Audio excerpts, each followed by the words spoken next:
T20 చూస్తారా? మీలో ఎవరైనా అబ్బా ఏమన్నా డ్యాన్స్ వేస్తున్నారా, సంకేత్, రాజు, పండు వీళ్ళే అనుకుంటే నాకెందుకు ఆ గ్రీష్మ మాస్టర్ నచ్చుతుంది.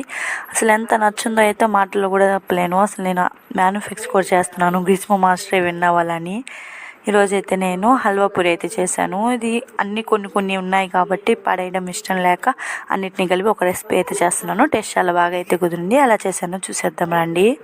ఫస్ట్ మైదా పిండిని అయితే చపాతి ముద్దలాగా కలుపుకొని పక్కనైతే పెట్టుకోవాలి. తర్వాత పచ్చికోవా ఉంటుంది కదా, దాన్ని ఒక కడాయిలో వేసుకొని కొంచెం పాలైతే వేసుకొని కొంచెం సేపు పచ్చివాసన వెళ్ళేదాకా వేపుకొని పక్కన పెట్టుకొని చల్లగా అయ్యాక షుగర్ పౌడర్ అయితే వేసుకొని బాగా కలుపుకోవాలన్నమాట.